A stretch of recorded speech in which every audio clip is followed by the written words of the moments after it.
up and down season week to week. Okay, so we got that down. So Aaron Rodgers, everybody says patience. Let's go ahead and be patient.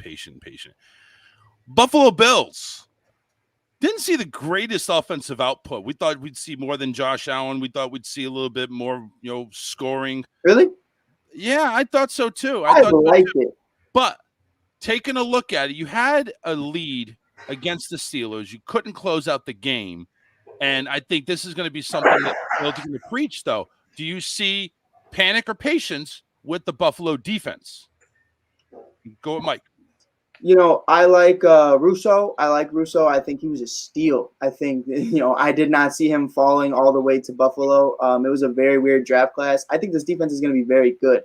I think like we were talking about with Green Bay, it's all about chemistry. It's all about gelling at the right time. It's all about these rookies and these young guys continuing to develop and learn from each other, like we talked about with the offensive line with Steelers. It's all about figuring out, okay, I know he's not going to hit his assignment all the time on this specific area, so I need to be able to not only do my job, but also pay attention to that gap that he might leave wide open. There's a lot of guys in this league that don't do that and are more focused about their stats. We're not going to name names, but we all know who we're talking about. And but it's just the fact of the matter that as long as you're protecting your guy to the right of you and to the left of you, I think you're very productive. And I like this Bills defense. I love Bills Mafia. I love that fan base. They're a great fan base. I think they'll be fine. Coach, your take. Patience. I mean, if you really think about it, the Bills defense only gave up 16 points. Special teams gave up another touchdown. Thank you. So it's not. I really. If we sit here and we talk about Josh Allen is supposed to do what he's supposed to do, so he should have scored 21 points, at least. Right. With the weapons that he has on offense, and the defense did a great job. They didn't give up. They gave up field goals and a touchdown. Right. So they're fine. I think the defense is fine. I think the offense has to do more. I think the OC did a terrible job. He came out trying to throw with Allen. Should have more of a balance. I mean, you look at the best player from that game, it was Singletary. And we haven't said that in how long? You know what I mean? Like, it's one of those things where you really got to get Josh Allen going. You are an MVP candidate. You are a type of guy that can be that number one option going into it. Like, if we were doing a fantasy draft right now, how many people would take Josh Allen number one? Not many, but it can change just like that. He just needs to step up and do that. All right. Next one we have at the Atlanta Falcons. You got blown out by the Eagles. Kill it. At home. Matt Ryan throws for 164 out of 35 attempts. Cordell Patterson is your leading runner. Kyle Pitts does get 4 targets for 31 yards. You score 2 coup field goals, if you know what I'm talking about. Panic or patience with the whole damn Atlanta team. Let's go, Coach. No, neither one. Destroy them. They're done. They're terrible. Hey, ever since Tom Brady embarrassed them. Panic then. Ever since Tom Brady embarrassed them in the Super Bowl, they've been downhill. And one thing about it is I don't know the offensive coordinator that well. I don't know. And I'm still watching and learning, seeing what are they trying to do. You got to establish a running game. You got to get Ridley involved. But I think Matt Ryan, I think he's done. I think he has 1, maybe 2 more years, and it's time to find a new quarterback.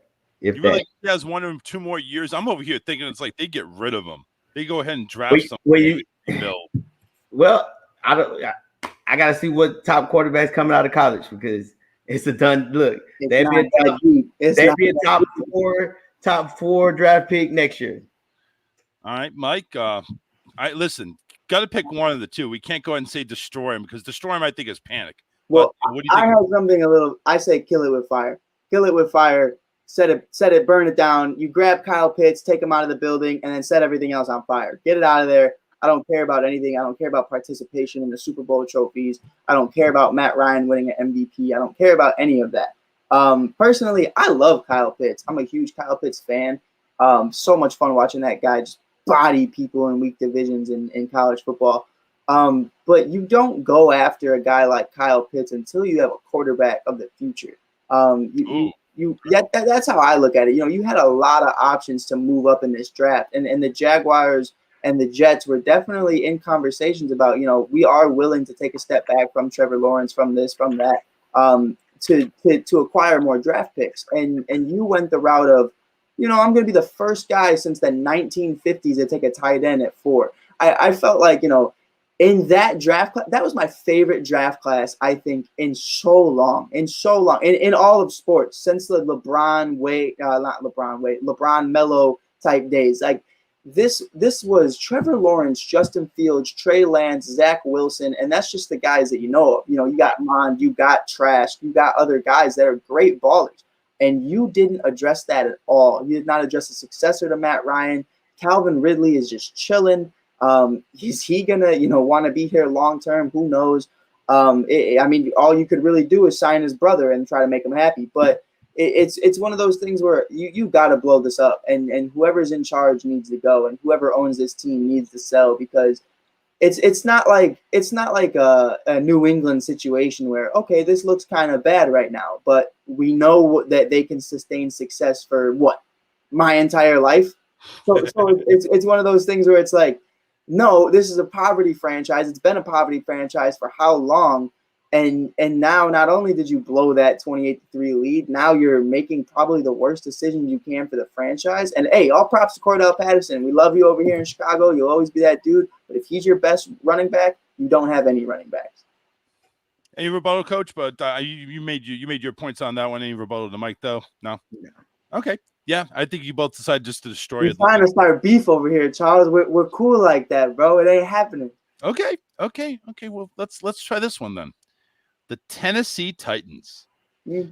Tennessee Titans just got owned by the Arizona Cardinals. Kyler Murray had a field day. Derrick Henry did not have a field day.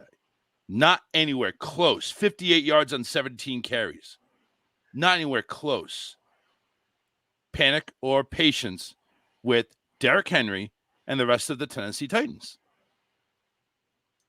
Whoever goes first.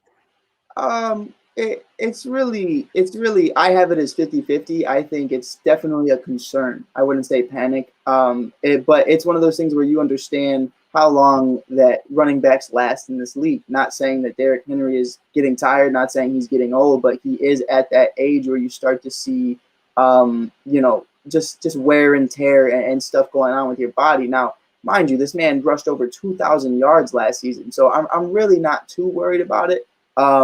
One thing that bothered me was, I like Julio Jones. I love Julio Jones, which is another problem with the Falcons, but it's a conversation for a different day, why that happened. But it was one of those situations where I felt like you should be focusing a little bit more on your defense and then just, maybe snagging a couple great wide receivers later in the draft.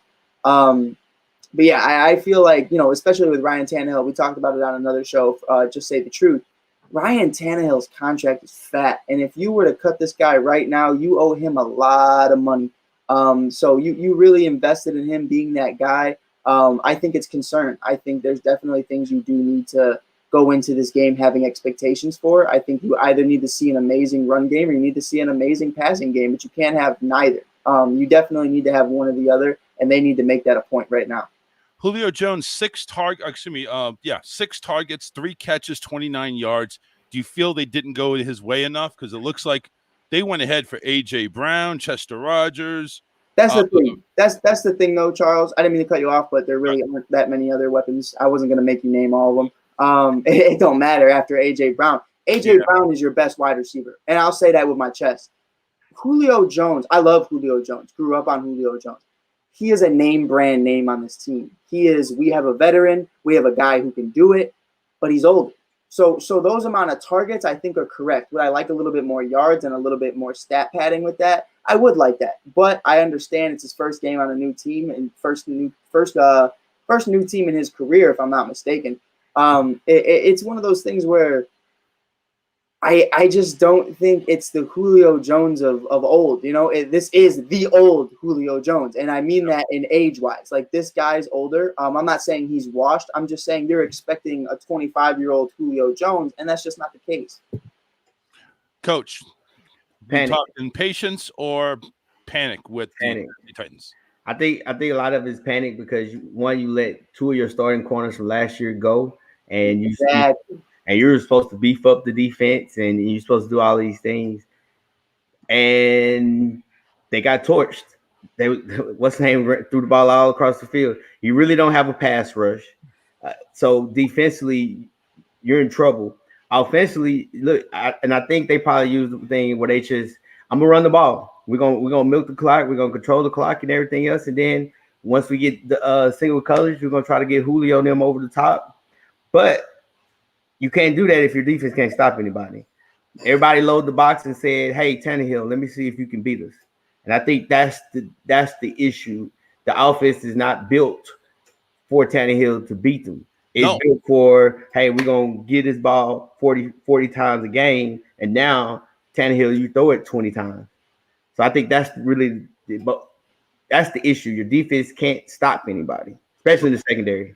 Right. And that's how I felt. Charles, I wanted to ask you too. You know, if we were having problems on this show and you said, Mike, we lost 3 of our main mics and we lost our production guy, and I looked at you and I said, cool, but I brought a new guy onto the show that doesn't know anything about this system, how would you feel about it? Because they literally lost so much on this defense. You don't have a pass rush, so your secondary better be great. Yep. And then you're just like, okay, cool, I'm going to slap Julio Jones onto that and hope it sticks. Like, that's not an answer. So you're right. So you go ahead and you lose 3 or 4 guys and you bring in one guy that doesn't have any kind of experience what's going on. You're not just loading him up with one player. Now you're loading him up with 2 or 3 different hats that he has to wear, and he doesn't know anything. So it's like it's so overwhelming to the point where you better hope and pray to God this guy has some talent. And if he doesn't, you're in trouble. And also I want to parlay off what Coach says. Yeah, this team, and you could talk all about the Facebook memes and everything like that. This team is Derrick Henry, and if all else fails, Derrick Henry. Nobody's scared of Ryan Tannehill. Nobody's scared of him. Right. If Derrick Henry goes down, they're a top 5 pick in the draft. That's how I truly feel about it. But not even if he goes down. If Tannehill can't beat over the top, they're going to load the box. If everybody in the NFL that has to play the Tennessee Titans this year looks at that tape, that's your key to success. Because you take Henry out of the equation, and if you have even a half good secondary, you can beat this team. Tannehill's not the money they're paying him. He's not worth the money. Yeah. That's the thing. All right. That was our panic and patience. I'm getting the P's all mixed up here, but that was our panic and patience segment. Brand new. Gonna kind of tweak it up a little bit, but the more the weeks go by, the more panic may start to set in. I think week 1, just like it's been brought out there, patience is the whole thing right now. So let's go ahead and go. By the way, just to go ahead and let you know, phone line, we have it open, 813-699-5353 if you want to go ahead and chime in. We had John Monroe saying, go Dallas. He's over here. It's like, listen, we can't blame the Cowboy fan for being excited. They went with the defending. That's like you going up against the best in the world in boxing or wrestling, and you went toe-to-toe with them. You can't really go ahead and laugh at John like that because they did a really good job. Dak looked really good, and do you blame him? Do you really blame him? Here's the problem. You stay in New England, so everybody walks around with their Patriot jersey on. Yep. One thing about it is that they're Cowboys fans. It doesn't matter. If they lose by 20, they lose by 30, they lose by half a point. They're gonna always the next week. Hey, we got it this week. Go Cowboys! We're going to the Super Bowl. Dude, that's like any team. It really is like any team, except if you're in Chicago, then it's like, well, forget it. We just give up the season anyway. No, nothing. Didn't say nothing unvalid. He's used to it. But no, it's. I think that's everybody. If you are a diehard fan, which I am, I'm sure all of you are for your teams, you're gonna go ahead and wear that jersey whether you're 0-16 or 16-0. I was rocking my Trubisky jersey the day they let him go, and I wore it the rest of the day. I was chilling. That's fine. Well, my Brady jersey's been worn out, so it's like gotta upgrade to the new quarterback anyway. Gotta do it. You gotta do it, man. I got my Fields now. I got it the day he got drafted. But but I definitely respected Mitch. But I think for what you're talking about, Charles, I think as a whole for the team, if we're talking about the players, and I think Coach can agree, it was a great game. It was a great game. I saw these players fight. I saw them do what they had to do. They stayed together. They didn't blame each other. But McCarthy, bro, Dak Prescott's ankle literally got obliterated. And in his first game, he made this man throw almost 60 times. When you have a top 10 back in Ezekiel Elliott, pardon me, do anything, by the way. Pardon me, but figure your shit out. Like that's something you had a problem with in Green Bay, and it's something you have a problem with. Timeout. That's a personal foul, illegal use of language on Mike. Man, I don't want to hear that. But hey, but you got to realize something. Let me ask you guys this. And if say if Fields was in the game, or say if you got whatever quarterback you wanted, or even Brady, if you look at the secondary, they're on their third string safety out there playing, but they got the number one rush defense, and they all came back. Matter of fact, they're eating healthier because guess what? Because the D tackles weren't there half the season to the Super Bowl. Right. Of course, you're gonna throw it. Why would you not throw it? And the thing about it is, like we said, it's an ankle. There's a difference if you say a knee. An ankle, once he started practicing everything else, guess what? The ankle felt better. Yeah. Like, because, I mean, you use that on a regular day basis, walking upstairs, running, and everything else. Dude, the ankle doesn't control this right arm. This right arm. But what I'm trying to say is that, wait. Velocity and maybe some accuracy, yes, depending on how it is and how comfortable he is about planning it and stepping into it. That could affect the velocity. But he could still chuck it 60 times if he wanted to. Just, maybe checkdowns. Right, but that was a big point of what I'm trying to say is, you look at the way you plant your feet, you're looking at, okay, he's doing this 60 times a game, he's rushing for his life, which, by the way, I don't know if I was the only one, I thought it was noticeable that Dak Prescott was a little bit different when he was running. He looked a little bit He was being careful. A little careful. Like, he looked very cautious of what he was doing, and there wasn't even anybody by him. He was just being cautious. He wasn't trying to take the wrong step. I completely understood that. But it's one of those things where I go, I understand what you're saying. You have your third string safety out there. I don't care. I don't care at all, because at the end of the day, when Derrick Henry's back there, I don't want to hear Tennessee make any excuses to why they aired it out because, there was a third string safety. No, you still have Derrick Henry. You are still an NFL coach. You need to get these guys involved so that injuries don't happen, so that these guys, we're not just talking about an ankle injury. We all know that. I mean, he had shoulder issues for the entirety of training camp and a part of preseason that kept him out. We're not talking about, this is his knee or even his ankle. This is your throwing shoulder. And you just asked him in the first game to throw 60 times. You're crazy, bro, if you think that's going to go all season. So I'm not saying it's going to go all season. So no, not you. I'm saying Mike McCarthy. But so let's what? How many carries? Zeke had what, 10? Yeah. Look it up. Go ahead. 10 for what? 20, 25 yards? If that. And one of them, he busted at the end for like 10 yards. But every carry that was 1 yard, 2 yards. Right. So you're going to run it 10 more times, 15 more times? When they were already down. They were down. The thing about it is they were down. Like, you looked at, even when you looked at Tampa Bay, like, they were scoring at will. If you really go back and you look, Godwin fumbled on the 2-yard line. Oh, yeah. Godwin dropped the touchdown. So that's really 14 more points they should have had. Oh, yeah. So now it goes back to, okay. So 11 carries, 33 yards for Zeke. So he should have carried it, what, 10 more times? I think at least another 5. That's what I'm trying to say is, though, Zeke can catch the ball. Zeke can catch the ball. He's very effective at doing that. We all know he can do that. But you didn't look at him and go, okay, the run game's not there tonight. Let's implicate him in other ways. Let's get him involved in other ways, because he can't just stand there and be a decoy. You make too much money to stand there and be a decoy. That's not something you should do. I don't care how banged up your O-line is. David Montgomery rushed for 40 yards with one of the worst O-lines in the NFL against the Rams. First guy since 2019 to rush over 100 yards. So I don't give Zeke any pass. I don't give Zeke any excuse to this. And I think a big part of it is McCarthy not willing to implicate that into his offense. My problem is what I'm saying is I liked what I saw from Dak. I liked what I saw from CD. I liked what I saw from everybody. But Mike McCarthy as a whole, It's not the fact that you look at this and go, all right, our run game is going to change a little bit. It's the fact that it's the same run game you've had your entire career as a head coach. And that's exactly why you've lost these jobs, is because you're one-dimensional. You can't be one-dimensional in this game when you have Tom Brady and one of the best defenses on the other side. Now, also keep in mind, too, it's, again, 58 times Dak did, 42 for 58, 403 yards, 3 touchdowns. Taking a look at everybody with the exception of Michael Gallup and Amari Cooper and CeeDee Lamb, everybody caught their targets. Everybody. Right. Cooper, 17 targets, 13 catches, 139 and 2 touchdowns. CeeDee Lamb, little ineffective. I think he was the best one covered. 15 targets, only 7 catches. Everybody else caught all their targets.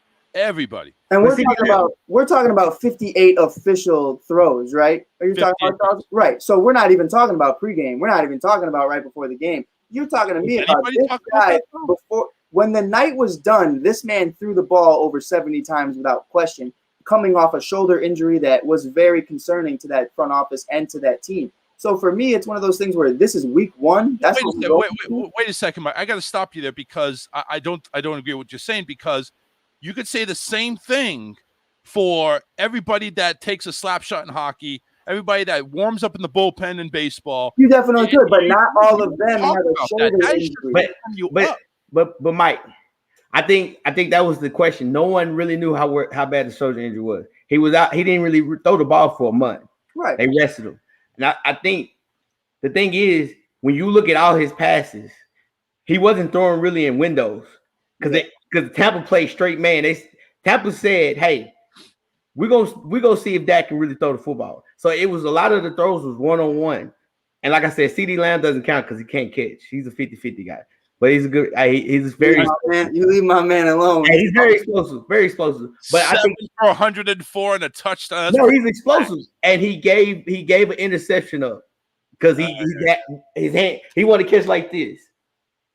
He's a big. What my point is, though, before we move on, is simply that you made the point, Coach. It's you haven't done anything in a month, and now you're getting thrown in. And you're just whipping it 60-plus times a game. And to Charles's point, it's just like baseball. It's just like a bullpen. If you don't warm up before this game and get inclined into what you're about to do, you're going to get an injury. You're going to have Tommy John. Something bad is going to happen if you continue to do this. Especially when the humidity is like 1,000% in Tampa, that you're not used to. Well, and on top of that, you're getting your body destroyed by some 350-pound, 6'6" D1 athlete who's in the NFL. Oh yeah, well that's part of playing football. That's the game. But what I'm saying, it wasn't a helmet clinching hit or anything like that. But what I'm saying is, there's definitely going to be times where I look at this and I look at Dak and I'm going to go, you guys better be smooth because you know what happens when he goes out. All right, so the Cowboys are set to go ahead. Let's see, where are they going? They're facing the Chargers on Sunday afternoon, 4:25 kickoff Eastern time. Dallas in LA against the Chargers. We'll pick that game. But also to go ahead and make the point to the Cowboys, DeMarcus Lawrence, broken foot. He is out indefinitely. And with that being said, Micah Parsons is going to defensive end. What do you guys think about that? Do you think that Micah will adjust, or do you think that's a big mistake with Micah? No, I think he's good. I mean, he was probably your best second pass rusher out there, and he's good. He's probably good on one-on-one. That's kind of what he did with Penn State. He came off the blitz a lot, so I think, I mean, it ain't DeMarcus Lawrence, but that's fine. So, but you think, all right, so they'll go ahead and handle. What about you, Mike? Do you think he'll be all right? I think I think he'll be all right. I think it's more of you're asking too much from someone. When you have a rookie, you really want him to get used to and get adjusted to one position, and you want him to be that guy and learn the most he can. And if he's going to be switching around back and forth all year, I don't know how great that is for his development, but I don't see it being a problem. Like Coach said at Penn State, that's what he did. He's a dog. But it's like an Isaiah Simmons situation. We can put him at safety, we could put him at linebacker, but at one point or another, you're gonna have to choose. This is one of those situations where you kind of have to deal with the hand you're dealt because of injuries. But it's unfortunate you don't get to see him be that full beast he can be at his respective position. Gotcha. The question, I think the question really is who you're gonna put in that linebacker spot. because when you put Van Der Rush, he was only in and run downs. Now is he gonna be in for both run and pass? Yeah, He's gonna have to adjust to that one. yeah, it's going to be adjustments all the way around. So yeah, that's going to be a 4:25 game over in LA. The Chargers and Cowboys this afternoon. All right, we are running out of time, so let's go ahead and get to our Would You Rather segment that we got going on here, and let's get a little tunes going on here. All right, so I got 5 Would You Rathers. I'm going to try to make this as quick as possible so we can get to our picks. I'm going to forego the Vegas 5 today. We'll see how this goes, though, with the Would You Rathers. All right, so first, Would You Rather, your Urban Meyer, the head coaching position at USC has just come available. Would you rather stick with an uncontrolled locker room in Jacksonville or get the hell out of there and go to USC? Coach, what would you do? Stay in Jacksonville. Stay in Jacksonville. I don't want to see you ruin USC. Stay in Jacksonville. Stay in Jacksonville. All right, Mike. I think being an NFL coach is really dope, and I think it's something really fun. And I think there's a lot of respect that goes into that. But I would go back to college. I would truly go back to college. People don't even understand it. There's a lot more money when you're a college head coach. If you're Nick Saban, if you're one of those Dabo Sweeneys or something along those lines, there's a lot of money that plays into this, and it's very underrated. And I was listening to The Herd with Colin Cowherd. It's USC gets a lot of recruits. They don't even have to recruit.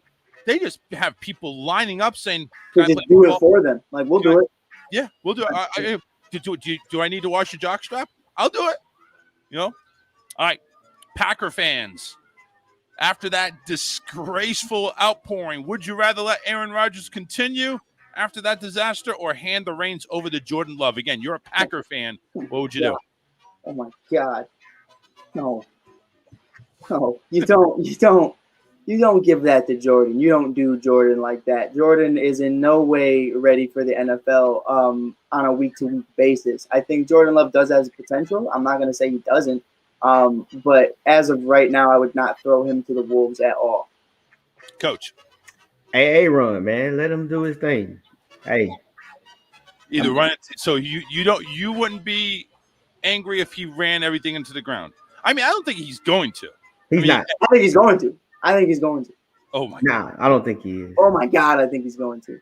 Do you see, and this is nothing with Would You Rather, do you see if Aaron Rodgers craps out the rest of the season, or at least for the next couple of games, him on a trading block getting the hell out of there? I think it depends on the package offered. Well, this is a 1-year deal we're talking about. So if he's gone at the end of the year anyways, and you get 3 first-round picks offered for Aaron Rodgers, and he re-signs that contract with that team that trades him, I mean, I definitely think it is an option. Yeah.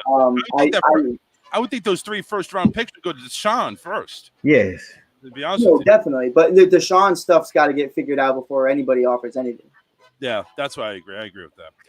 All right, let's go on to the next Would You Rather. This is Washington football team. Would you still want Ryan Fitzpatrick to be your starter when he's healthy, or do you want to go with the young gun and Taylor Heineke? Taylor Heineke. Mike, go ahead. Start us off.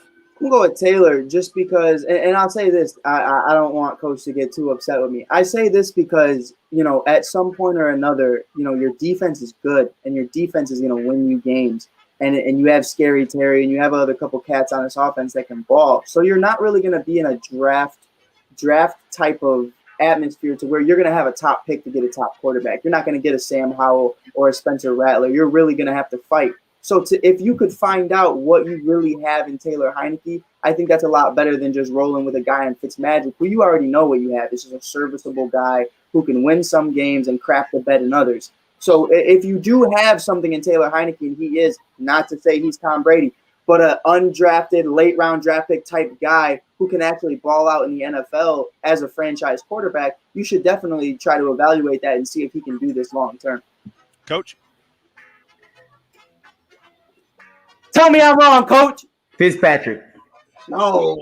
Here's why I say Fitzpatrick. If that's the case, you wouldn't have signed Fitzpatrick because you already knew what you had with him, number one. Hey, number two, because he keeps saying, let's talk about this defense. Let's not say they're good. They were good last year because these past 2 weeks, they hadn't. Because the Giants week 1, the Giants was, oh my God, they're awful. They're this. The line was blocking each other. But then all of a sudden this week, you got Freddie coming on here talking about the Giants are this. Oh, he looks good. So let's pump the brakes on how good this defense is right now, because right now they're very, very suspect. So again, you give me Fitzpatrick because for the simple fact of the matter, why spend the money to bring him in? Okay. If you already had Taylor on the right. No, I hear you on that, but you definitely do have to have a backup plan if Taylor isn't your guy. You have to have some kind of quarterback room. You can't just bring in one guy and expect him to roll the entire season. There's a reason Jordan Love is there with Aaron Rodgers. There's a reason that Cam Newton was there still with Mac Jones. And there's a reason that, you bring in Nick Foles with Trubisky and so on and so forth. You got that guy. Who was the starting quarterback week 1? See, but a big part of that is just because of the reputation. Who was the starting quarterback week 1? Ryan Fitzpatrick. And I'll tell you why is because you know what you have in him. They're not going to take that chance on somebody when you have that top 3 defense that they thought they had. You're not going to waste that on somebody who might not be able to hack it. But wait. But Taylor was on the Washington team last year. Ryan wasn't. But what I'm saying is he had a small sample size. The point what you're making is they know what they had in Ryan. Don't you think after 1 year of knowing the system, they would have something? They would know what they had with Heineke? How old is Heineke? Young. So that's exactly my point. You don't know. No. But hold on, time out. Where did Heineke come from again, Coach? Before you go, I'm not a Heineke. A math class, Zoom class. So to say he knows the entire team and the entire system with limited weapons in one season, I'd give that man another shot, wouldn't you? Can I ask you a question? You can ask me as many questions as you want. If he was in a math class, that means there were 31 other teams didn't think Heineke could be a starter. When was Tom Brady drafted? We're not talking about Tom Brady. We're not talking about Tom Brady. When was Tom Brady? We're talking about now. We're talking about Heineke. How many teams on the team? Heineke, Charles, give me the number. When was Tom Brady taken? 199? Yeah, 198 horrible decisions. Hey, and guess what? And guess what? Was Tom Brady in the math class? Or was he on the field? At some point. Hey, and listen, that's the thing. You like he must have been crunching numbers to say, yeah, Gisele's going to be my breadwinner. I don't have to do that great. But no, man. Like I said, I'm just saying to cap it off, I like Fitzpatrick better as an overall player. But when someone's this young and you don't have the capital to get a top quarterback in the next draft class, I definitely would try to see if you have anything with Taylor. Okay. All right. Moving on. The Baltimore Ravens running back situation. They have promoted Devonta Freeman, not Latavius Murray or Le'Veon Bell. Would you rather stick with Freeman, or would you rather have Murray or Bell take his spot? Go ahead, Coach. Well, Murray's playing. Freeman, obviously, they've been both on the practice squad, so they like Freeman more than they like Bell. It's really not even about them. It's making sure Lamar don't fumble. If Lamar don't fumble, they win the game. Okay. What about you, Mike? I mean, Le'Veon Bell, I mean, he ruined it for himself when he sat out that season with the Steelers.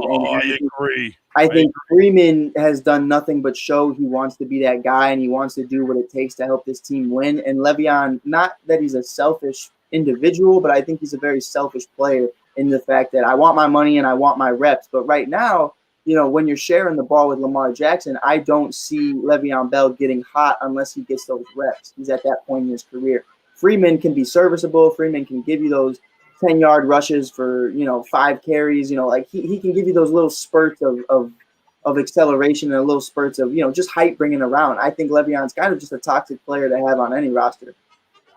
Yeah. So really, I think you nailed it on the head. As soon as he sat out, that was it. Right. He was over here. Well, the grass is going to be greener on the other side. No, it ain't. It's weeds. It's weeds. You screwed up. 5 to 6 year window with that position. You done messed up. He wasted a year of it. No, he wasted his whole career. Yeah. Because now he's signing for practice squad money. That's bad. Lion fans, after that monumental comeback that fell just a little bit short, you wished you'd had Matthew Stafford, or are you okay with the younger Jared Goff? Mike, I'm going to start with you on this one.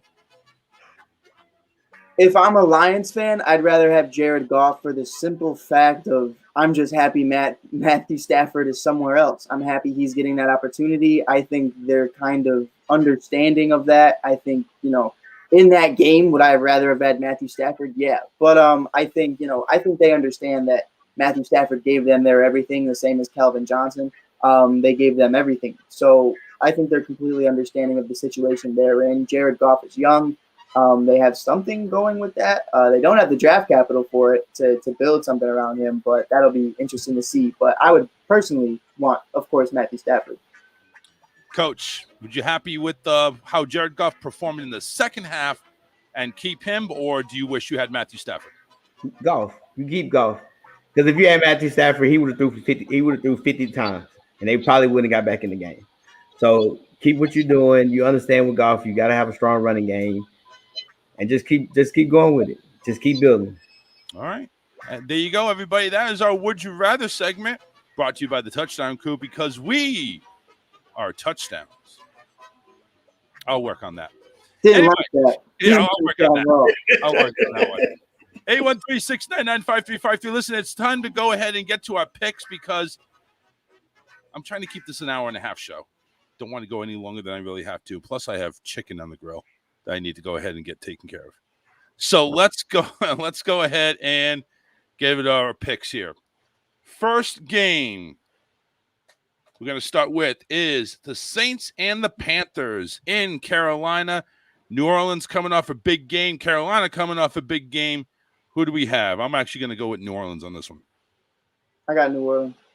I'm gonna go with the Panthers. One of the pass rushers out. You don't know if your starting corners. He's still questionable. He just had surgery on Monday of his wrist. So I'm gonna go Carolina. Sam Darnold, don't fail me. Yeah. That was my biggest input on that was, I know famous Jameis got his issues with paying for food and other crazy stuff, but Sam Darnold sees ghosts, so I don't mess with psychos. Bengals and the Bears, Cincinnati and Chicago. This one is in Chi-Town. What do you guys see with that one? Coach, you can go first. All right, Coach. I'm gonna go Chicago. Chicago for Coach. Hey, Red Rifle. Let's go. Hey, let's go to work. We're gonna pound it, and that defense gonna have to wake up because we ain't living off last year. Yeah, I'm going with Chicago. I think the Bengals offense is going to light it up. But at the end of the day, who do I trust more defensively? I think weapon-wise, we have the same amount of weapons on offense. I think the Bears actually have a little bit more just because of Jimmy Graham and Cole Kmet. But, defensively, who do I trust more, the Bengals or Akeem Hicks, Khalil Mack, Roquan Smith, Eddie Jackson, and Jalen Johnson? I trust them without a doubt more than – I can't even name 3 guys on that Bengals defense. So Did you name anybody in the secondary? 2 guys. Coach, you got Cincinnati, Coach? No, I got Bears. You got the Chicago. Bears? I picked the Bears. I'm gonna ride with them, man. I'm going with Cincinnati. I think Cincinnati's going to take over with the Red Rider. Cleveland and Houston. Houston, very impressive. Nobody saw that coming except everybody on this show except me. I'm going to go ahead and say Cleveland's going to pull it off. Now, this isn't Houston, but I'm going to say Cleveland. I'm going to say Cleveland. Cleveland. Tyrod got a real defense this weekend. I do not watch. They go ahead and crap the bed. The L.A. Rams going up against the Indianapolis Colts. This is in Indy. Rams favored by 3.5. I'm going to go ahead and take that 3, and I'm going to say Rams. I'll say Rams. Colts. That whole Colts don't have anybody in the secondary too, so I'm gonna go Rams. I know that's right. I know that feeling, bro. The Denver Broncos going up against the Jacksonville Jaguars. Broncos. Broncos. That defense is just not going to give Trevor Lawrence any space whatsoever. Teddy check down is going to get him 2-0. Teddy going to bring it to him. But Teddy checkdowns on a team that's playing 2, half-ass teams. It doesn't matter. Hey, what y'all said earlier, a win's a win. Agreed. So you can't don't check it down. He's in the West. Get the dubs, Teddy. Listen, I don't care how they win. I don't care how the Patriots win. As long if they check it down, I don't care. All I need the Broncos. Hey, first half, blow them out. Let's rest that D line because they is injury prone, and let's get ready for the big games. All right, Bills and Dolphins. Buffalo coming off a heartbreaking loss against Pittsburgh. Dolphins they're on their high, beating the Patriots. They always get high when they beat the Patriots. This is in Miami. I think Buffalo bounces back. I got Buffalo. Tua, let's go. Roll Tide. Let's go down there. They in Miami. It's hot. They chilling on the beach. Let's go. You're taking Miami. Okay. Yes. Hey, listen, somebody's got to take them.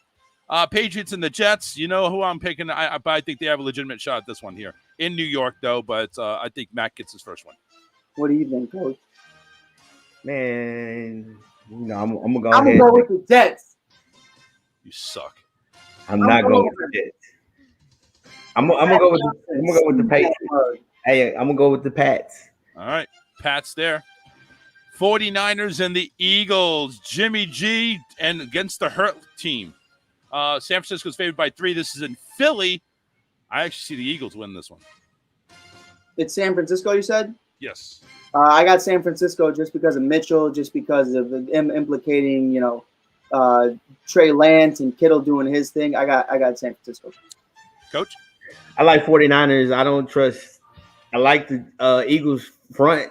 I don't trust the secondary for the Eagles, so I'm gonna go 49ers. What the hell happened to Mike? Oh, hey Mike, welcome back. Oh, he's on camera side. My laptop died. Oh, you and your laptop. Boy, this boy laptop down. God, plug it in next time. Anyway, the Josh Jacobs Raiders going up against the Pittsburgh Steelers. I got the Steelers all day on this one. Coach, go. Wait. Oh. No. Coach, go. It's time. Your turn. I'm taking the Raiders. Well, you already know who I'm taking. Who did I pick last week? Pittsburgh. Steel Curtis, baby. Let's go. Okay. The Minnesota Vikings and the Arizona Cardinals. Arizona at home. Minnesota traveling. They are Arizona's by 3.5. You saying Arizona, Mike? Arizona, without a doubt. I'm rolling. Chandler Jones, Defensive Player of the Year. Kyler Murray going to do his thing. Arizona, the whole defense depleted. What's name? Got a concussion. The safety's out, so I'm gonna go Arizona. Dude, it's crazy, man. It's definitely crazy. I don't know if you heard that story, Charles. What happened was they were driving the practice facility, a bunch of the offensive linemen and a bunch of the defensive players, and a deer jumped in front of their car. So they swerved out of the way, flipped the car. A bunch of them have concussions and injuries right now. Oh, snap. Okay, yeah, Arizona. I'm going with that one then. Well, the entire defense, bro, gone. I was going to go ahead and say upset special and take Minnesota, but no. Nah, they're gone. Christian No, thanks to an accident. Yeah, I'm going to take the Cardinals. So check this out. Real quick, since we're talking about this, if Minnesota lose, they're 0-2. If I pick Chicago, they're 1-1, and Green Bay wins, they're 1-1, and Detroit's 0-2. We got a dog fight. So can we really say Aaron Rodgers is in trouble? We'll see if they win or not. Just saying. Let's to see. win a Super Bowl, sure. To win the division, probably not. We're not talking about Super Bowl right now. We're just trying to get better. We're talking about week 2. When it's your last year of Aaron Rodgers, you talking cool about your Super Jets. Bowl. We're talking about week 2. Relax, you two. All right. Cowboys and Chargers in LA. Dak riding 58 passes. I don't think he's going to throw 58 again. I think they're actually going to have a running game. I'm going to take Dallas. Give me Justin Herbert. I like Justin Herbert too, but I don't think he's going to win it. I know I know my sister-in-law is probably watching this, so I'm gonna go Cowboys. She's probably jumping up and down in shock. I'm gonna go with the Cowboys. Yep, because everything rides on your pick. Let's go Tennessee. Hey, I'm the winner. Yeah, it's true. Tennessee and Seattle. Now let's go ahead. This is in Seattle. Tennessee is coming off an embarrassing performance against Arizona. I'm gonna wait for this pick here. I'm gonna go ahead and say, Coach, you go first. Seattle. Russell Wilson he's trying to prove something this year, and Tennessee they can't throw the ball. Yeah, true. All right, Mike. I got Seattle. I think DK, Lockett, Russell. I mean, they lost that secondary and they haven't done anything to change it, but add a 30-plus-year-old Julio Jones to the offense. Yeah, I'm gonna have to go with that too, Seattle. And finally, the Chiefs taking on the Baltimore Ravens. I'm gonna be ballsy and say this is Lamar's first time stunting on Patrick Mahomes. I think it's an off day. I'll give it to Lamar. It is in Baltimore, so that's one thing they got. They got the crowd behind them. But I don't know. I say Chiefs. I'm gonna go Chiefs because their secondary is still depleted. You got to have your starting corners not playing, so I'm gonna ride out with the Chiefs. Who's starting corners not playing? Ravens. Let me change my pick really quick. I have acquired new information. I've acquired new information, and something. I must have misread. I had Chiefs by 1 million. All right, so we all agree. Let's see. We all agree Cleveland's going to win. The Rams are going to win. Denver's going to win. We all agree Arizona's going to win. Seattle's going to win. And Kansas City's going to win. So there we go. Round down. Monday. That is Monday. No, Packers. You didn't have the Packers. Wait a minute. You finna get my extra win. I got Packers anyway. Who are they playing? Oh, yeah. That's right. They play the Lions. Yeah, Packers and Lions. Yeah, I got Packers. Give me Pack. No, you picked the Lions because you don't trust Aaron Rodgers. Did not say I don't trust Aaron Rodgers. You don't believe what? Not that I don't believe in him. I just say it's concerning. It may. Well, okay, we have the Packers win too. So it may not be he believes in Aaron Rodgers, but he doesn't believe in the Lions anymore. I'm believing. I never did. Never in my life. We were born. They told me 2 things: you live and you die. And then the third thing was never be afraid of the Lions. That's a Chicago thing. I don't know about that. Anyway, there you go, folks. That is it. That's going to wrap up our show. Final words from the Magic Mike over there. Go Bears.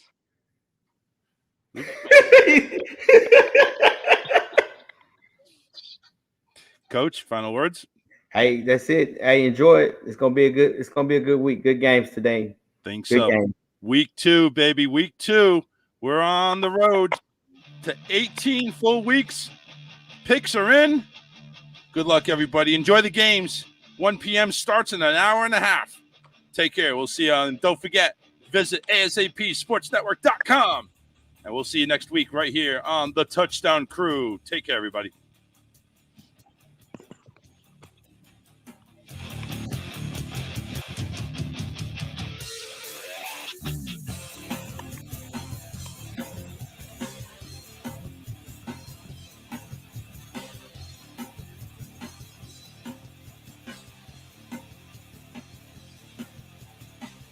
You try everything from like